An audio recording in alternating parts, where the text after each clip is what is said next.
A Espanha não mudou de um dia para o outro. Não foi uma ruptura imediata ou um colapso repentino. Foi um processo lento que se construiu com decisões, tensões e erros acumulados ao longo do tempo. Tudo começou a tomar forma em 3 de janeiro de 1874, quando o general Pavia irrompeu no Congresso dos Deputados e pôs fim à Primeira República. Uma tentativa política que mal durou 11 meses e que não teve tempo suficiente para se consolidar numa sociedade profundamente dividida.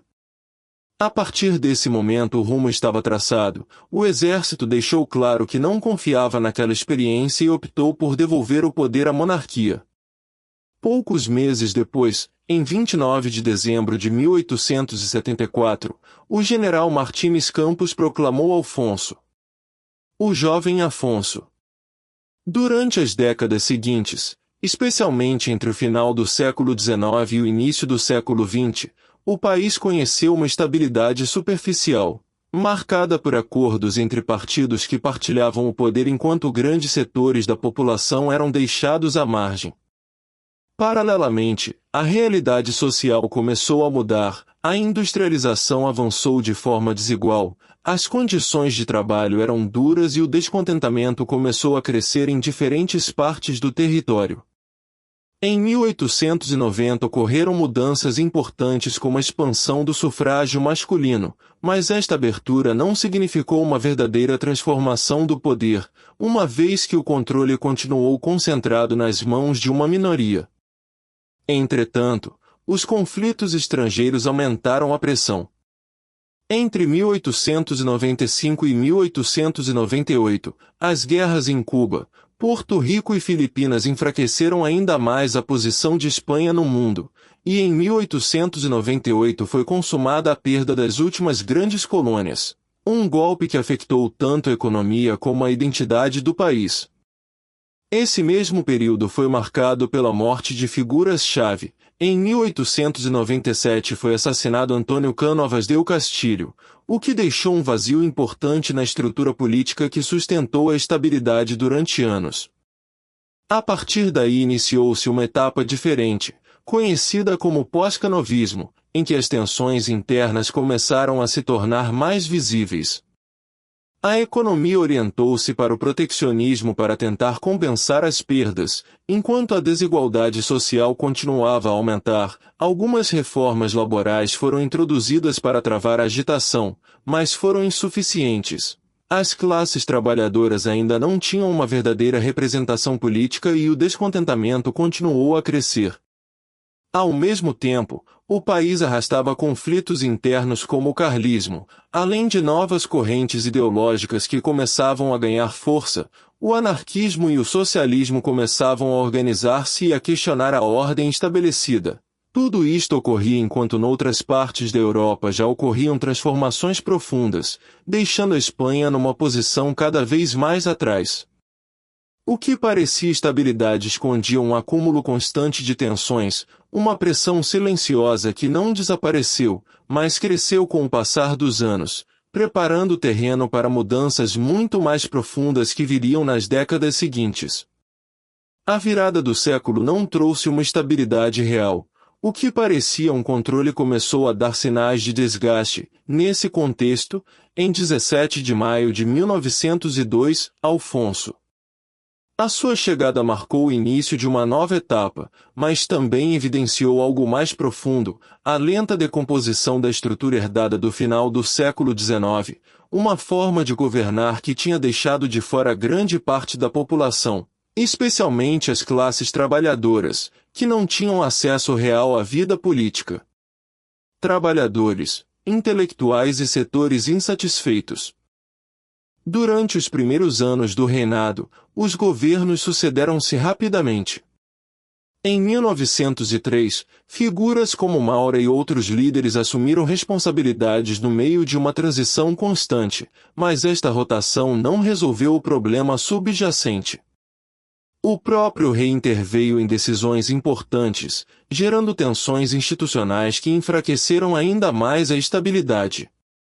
Um dos momentos mais delicados ocorreu quando a autoridade na esfera militar foi questionada, abrindo uma crise que revelou os limites do poder constitucional. Entre dezembro de 1904 e julho de 1905 ocorreram mudanças no governo que refletiam a falta de coesão. Entretanto, no campo social, a tensão continuou a crescer. Em Barcelona, em 1905, um incidente relacionado com publicações satíricas provocou uma reação direta do exército, que respondeu atacando a imprensa e os meios de comunicação críticos, o que levou à aprovação de leis que ampliaram a jurisdição militar sobre a população civil, marcando uma viragem para posições mais duras. Ao mesmo tempo, a nível internacional, Espanha tentou manter a influência. Entre janeiro e março de 1906 realizou-se a Conferência de Algeciras, onde se abordou a reorganização do norte de África, e onde Espanha participou em conjunto com outras potências europeias, mas esta tentativa de presença externa contrastou com a fragilidade interna que continuava a crescer. Nesse mesmo ano, em maio de 1906, Alfonso. A distância entre o poder e a população aumentou. As decisões foram tomadas em pequenos círculos enquanto a agitação se espalhava, e embora na superfície o país continuasse a funcionar, no fundo preparava-se uma mudança muito mais profunda, que não se manifestaria imediatamente, mas que já estava em curso, avançando passo a passo em direção a uma fase de maior conflito e transformação. À medida que avançavam os primeiros anos do século XX, a tensão deixou de ser silenciosa e começou a manifestar-se visivelmente. O país já não estava apenas a acumular agitação, estava a começar a reagir. Em 1907, Antônio Maura chegou ao poder com a intenção de reforçar o controle interno, endurecer as medidas políticas e limitar ainda mais as liberdades, na tentativa de conter uma realidade que já mudava demasiado rapidamente.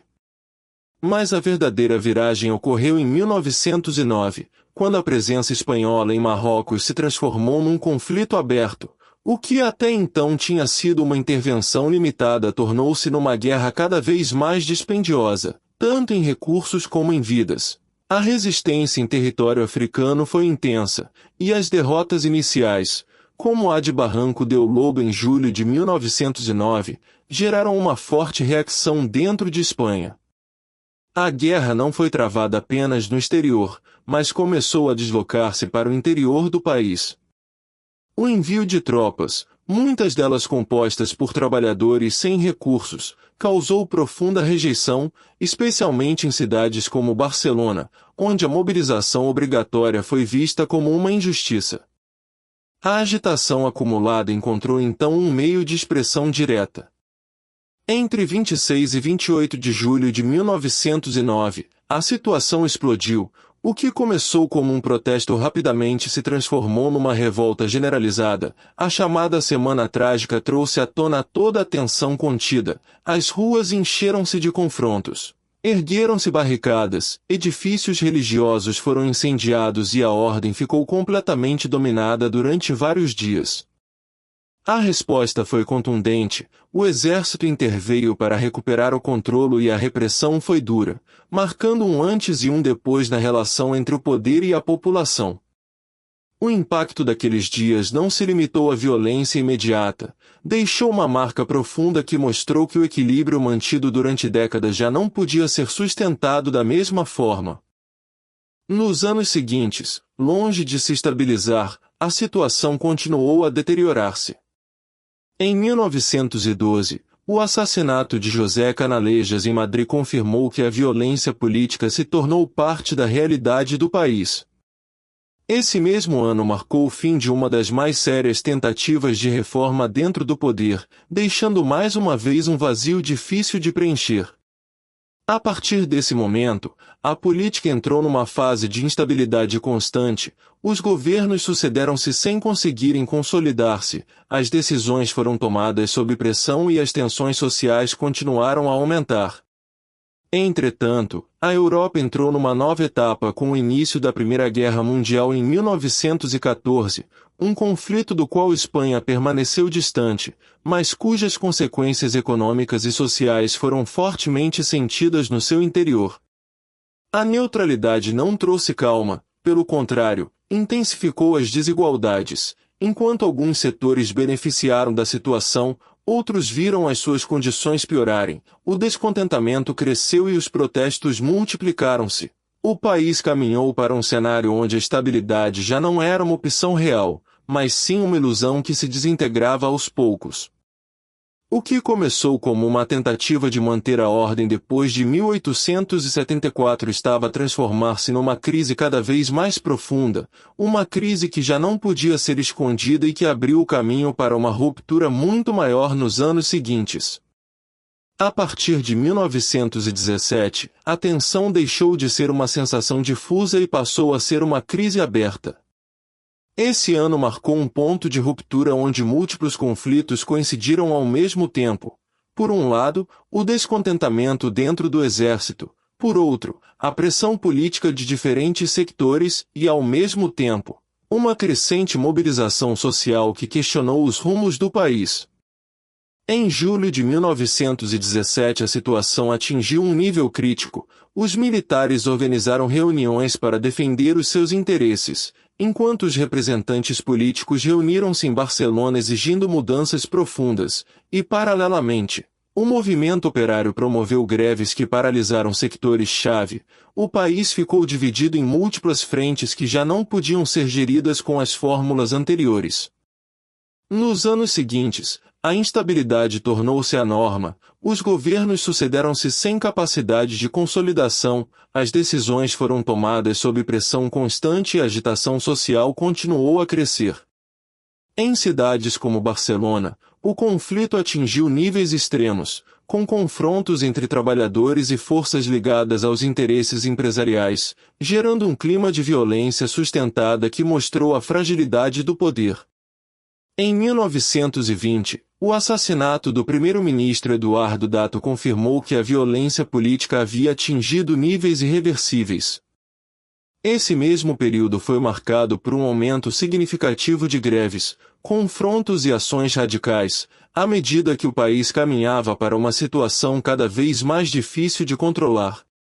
Contudo, o golpe mais duro viria pouco depois, em 5 de junho de 1921, no norte de África. O exército espanhol sofreu uma das suas maiores derrotas. A Batalha de Anual tornou-se um símbolo de fracasso militar e desorganização interna. Milhares de soldados morreram ou foram capturados numa retirada caótica que expôs graves erros de planeamento e liderança. O impacto foi imediato, a opinião pública reagiu com indignação, foram exigidas responsabilidades e surgiu uma crise política de grande escala. O prestígio do exército foi profundamente prejudicado e a confiança na liderança do país foi ainda mais enfraquecida. O que até então era uma acumulação de tensões tornou-se numa evidente perda de controle. Entre 1921 e 1923 a situação não melhorou, a guerra em Marrocos continuou a gerar desgaste, as tensões sociais continuaram a aumentar e a política ficou bloqueada, incapaz de oferecer soluções claras. Neste contexto, em 13 de setembro de 1923, o general Primo de Rivera deu um golpe de Estado, encerrando a etapa anterior e iniciando uma nova fase sob controle militar. Com esse movimento, fechou-se um ciclo iniciado há décadas, o que em 1874 tinha sido apresentado como uma forma de estabilizar o país terminava agora numa intervenção direta do exército, mostrando que as estruturas anteriores já não conseguiam sustentar a realidade que se foi formando ao longo do tempo. O país entrou assim numa nova etapa, marcada pela suspensão da vida política como até então era conhecida, mas longe de resolver os problemas acumulados, esta decisão apenas adiou uma transformação muito mais profunda que ainda estava por vir. Após o golpe de Estado de 13 de setembro de 1923, Miguel Primo de Rivera assumiu o controle do país com o apoio do rei Afonso. No plano externo, a guerra em Marrocos continuou até que, em 1925, a colaboração entre as forças espanholas e francesas permitiu inverter a situação após o desembarque em Al-Hoceima, marcando o início do fim do conflito africano. Este sucesso militar deu uma trégua momentânea ao poder, mas não resolveu os problemas internos que continuaram a acumular-se. Apesar de alguns avanços pontuais, a realidade do país não mudou na sua essência. A falta de representação, as tensões sociais e a desconexão entre o poder e a população continuaram presentes. Com o passar do tempo, mesmo setores que inicialmente apoiaram a intervenção começaram a distanciar-se, e o desgaste político tornou-se evidente. No final da década, a situação tornou-se insustentável. Em janeiro de 1930, Primo de Rivera renunciou e deixou o país, deixando para trás uma estrutura enfraquecida e uma monarquia cada vez mais questionada. O rei tentou redirecionar a situação nomeando novos governos, mas a confiança já estava profundamente desgastada. Os meses seguintes foram marcados por tentativas falhadas de recuperação da normalidade, enquanto crescia o apoio às forças republicanas e às novas formas de organização política. O descontentamento já não era um fenômeno isolado, espalhava-se por amplos sectores da sociedade. O momento decisivo ocorreu em 12 de abril de 1931, quando foram realizadas eleições municipais que, embora aparentemente locais, tornaram-se um claro indicador da situação real do país. Nas grandes cidades, onde a mudança social foi mais visível, os candidatos republicanos obtiveram uma vitória retumbante. 2 dias depois, em 14 de abril de 1931, foi proclamada a Segunda República, encerrando o reinado de Afonso XIII, que deixou o país sem confronto direto, encerrando assim uma etapa iniciada há décadas com o intuito de estabilizar o país. O que se seguiu não foi simplesmente uma mudança de forma política, foi o resultado de um longo processo, construído ao longo de anos de tensões acumuladas, decisões falhadas e transformações sociais que já não podiam ser contidas.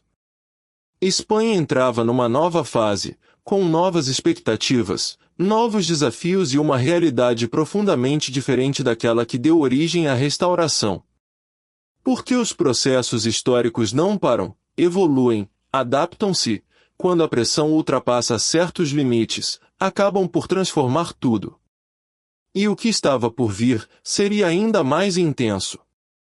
Com a proclamação de 14 de abril de 1931, Espanha entrou numa etapa completamente nova. Não foi apenas uma mudança política, foi consequência de décadas de transformação social que finalmente ultrapassou os limites do poder tradicional. O novo governo assumiu a responsabilidade pela reorganização do país a todos os níveis, desde a estrutura institucional até as condições de vida da população. Um dos primeiros objetivos foi a elaboração de uma nova Constituição, um processo que começou imediatamente e que procurou estabelecer uma base mais ampla de participação e direitos.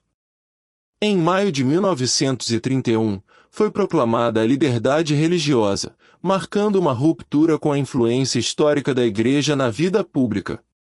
Ao mesmo tempo, foram propostas reformas destinadas a melhorar a situação no campo, onde a desigualdade era especialmente evidente, e foram promovidas mudanças na esfera militar com o objetivo de modernizar e reduzir a sua influência direta na política. Em 28 de junho de 1931 realizaram-se eleições que deram origem a um parlamento dominado por forças reformistas, o que permitiu avançar na elaboração da nova Constituição, finalmente aprovada em 9 de dezembro desse mesmo ano.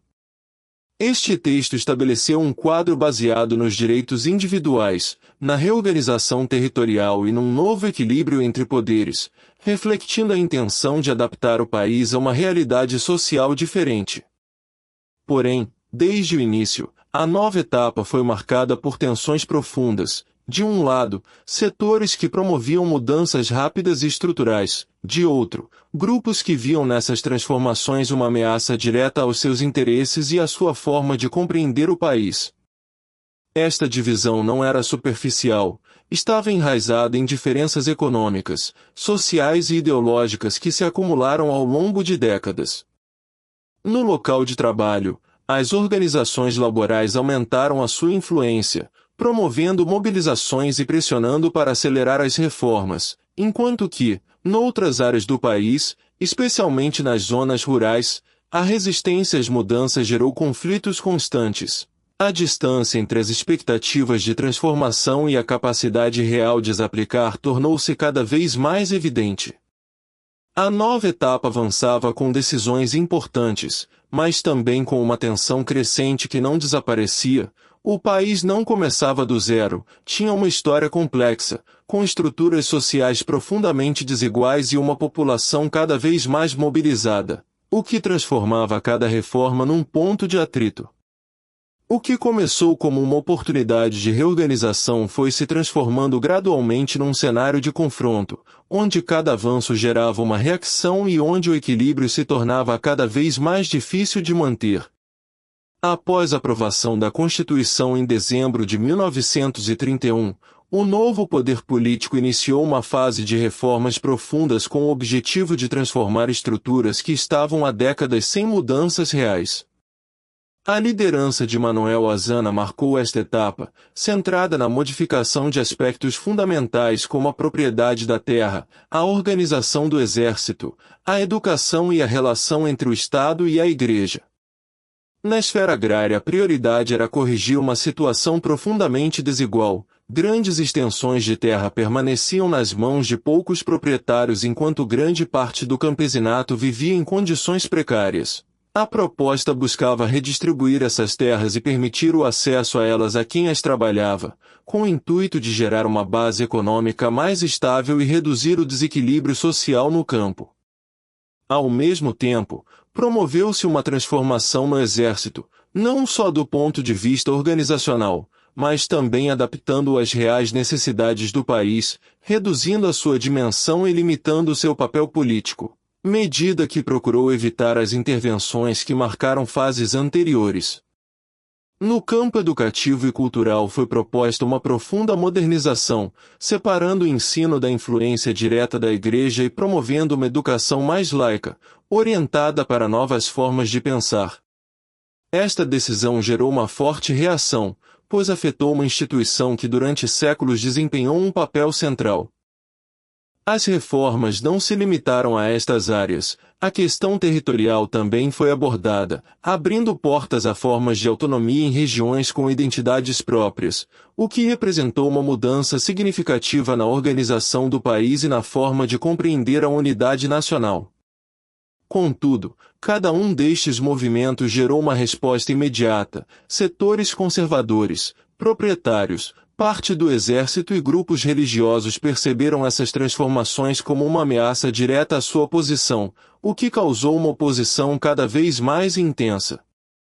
A tensão começou a crescer em todos os níveis, no campo, nas cidades, nas instituições. O que inicialmente era considerado um processo de modernização começou a se tornar um cenário de confronto, onde cada reforma abria uma nova frente. O país avançava, mas avançava numa linha cada vez mais instável, onde as expectativas de mudança colidiam constantemente com as resistências existentes e onde a possibilidade de manter um equilíbrio duradouro se tornava cada vez mais difícil. A etapa reformista não estava apenas transformando estruturas, mas redefinindo a relação entre os diferentes grupos que compunham a sociedade. Nesse processo, a tensão deixou de ser um elemento secundário e passou a ser o eixo central da vida política. A partir de 1933, o rumo da República mudou claramente. As eleições inauguraram um período dominado por forças de direita que travaram grande parte das reformas iniciadas nos anos anteriores. Esse período, conhecido como Biênio Negro, não apenas modificou as decisões políticas, mas também alterou o equilíbrio que se tentava construir desde 1931. As tensões aumentaram rapidamente, a desconfiança entre os blocos aprofundou-se e o conflito deixou de ser exclusivamente político e passou para as ruas. Em outubro de 1934 eclodiu uma insurreição especialmente intensa nas Astúrias e na Catalunha. No norte adoptou um caráter social com forte participação operária, enquanto na Catalunha esteve ligado a uma ruptura institucional que questionava diretamente o poder central.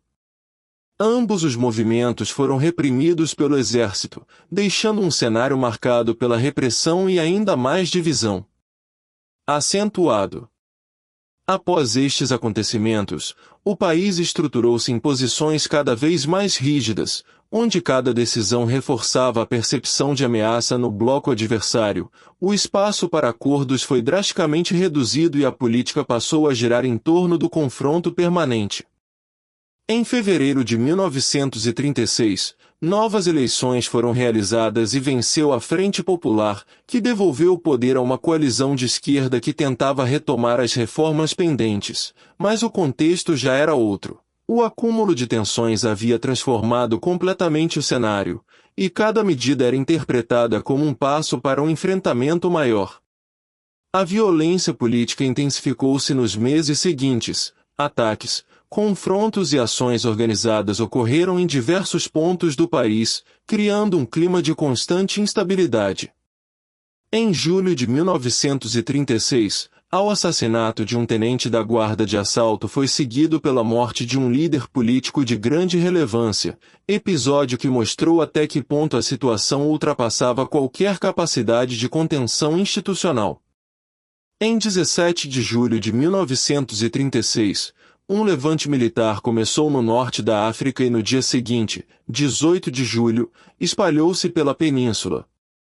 O que inicialmente parecia um levantamento limitado rapidamente se transformou num conflito generalizado. O território foi dividido e as estruturas do Estado deixaram de funcionar de forma unificada. A guerra havia começado. Não como uma ruptura espontânea, mas como consequência de um processo prolongado em que se acumularam tensões não resolvidas, reformas incompletas e conflitos cada vez mais profundos. Durante mais de meio século, o país tentou manter um equilíbrio que nunca foi totalmente consolidado, desde a restauração iniciada em 1874 até as transformações da República. Cada etapa deixou abertas novas fracturas que, ao longo do tempo, se tornaram incompatíveis entre si. Em 1936, essas fraturas deixaram de coexistir. E eles começaram a se confrontar diretamente. Com a eclosão de julho de 1936, o país deixou de funcionar como uma estrutura unificada e foi dividido em duas áreas que respondiam a projetos completamente diferentes. Em questão de semanas, o território fragmentou-se e cada parte começou a organizar-se de acordo com os seus próprios objetivos, recursos e formas de controlo. Na área rebelde, o comando foi progressivamente concentrado. À medida que os primeiros meses avançavam, a necessidade de coordenação levou à unificação da liderança militar, e finalmente o controle ficou nas mãos de uma única direção, o que permitiu uma organização mais centralizada e uma estratégia mais definida no terreno. Do lado republicano, a situação era mais complexa. Coexistiam diferentes forças políticas, sindicatos e grupos armados que partilhavam o objetivo de travar a revolta, mas nem sempre concordavam sobre a forma de o fazer. Esta diversidade dificultou a coordenação militar nos primeiros momentos, embora ao longo do tempo se tenha tentado reorganizar as forças através da criação de um exército estruturado para substituir as milícias iniciais. O conflito não demorou a adquirir uma dimensão internacional. Desde o início, ambos os lados procuraram apoio estrangeiro. As potências europeias adotaram oficialmente uma posição de não intervenção, mas na prática a ajuda chegou de forma desigual, o que influenciou diretamente no desenvolvimento do conflito. Do lado rebelde, o apoio externo permitiu reforçar a capacidade militar, especialmente em aspectos fundamentais como a aviação e a logística, enquanto do lado republicano a ajuda foi mais limitada e dependeu em grande parte de fornecimentos específicos e da participação de voluntários estrangeiros que foram integrados em unidades de combate. Com o passar dos meses, o conflito transformou-se numa guerra prolongada, com fases de avanço e estagnação, onde o controle do território se tornou o fator decisivo. Algumas operações marcaram momentos-chave, mas o resultado final foi condicionado pela capacidade de manter uma estrutura militar coesa e sustentada ao longo do tempo.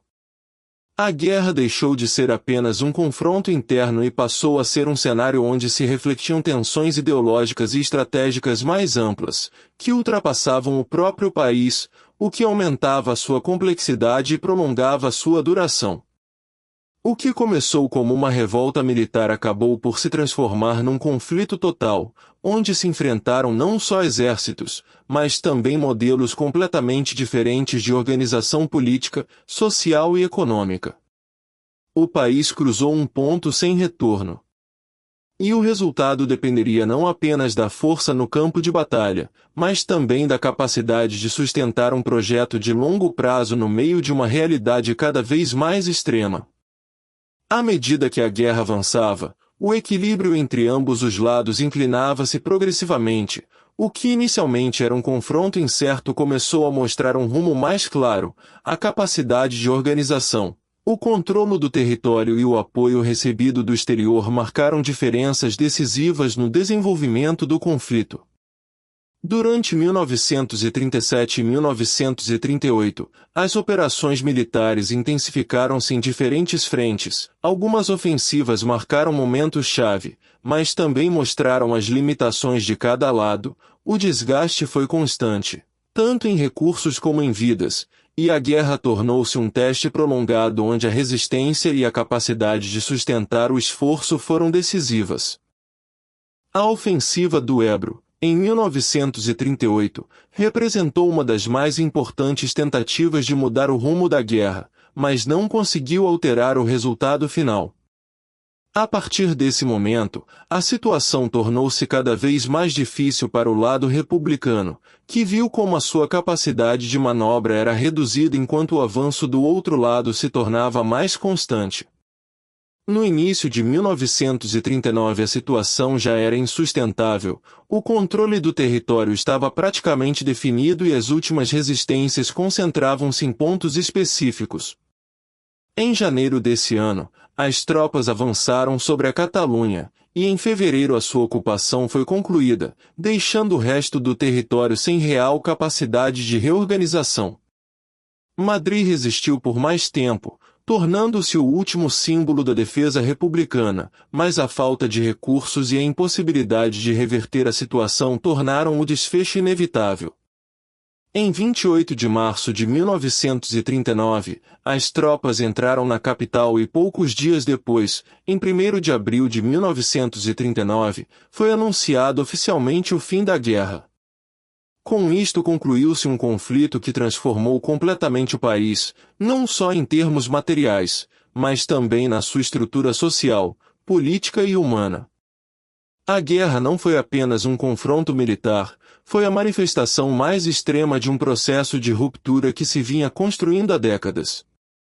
As consequências não terminaram com o fim dos combates, marcaram profundamente o desenvolvimento posterior do país, definindo uma nova etapa que duraria anos e que condicionaria o rumo de gerações inteiras. O que começou como um processo de tensões acumuladas terminou numa transformação total. E seu impacto permaneceria presente muito depois do último tiro.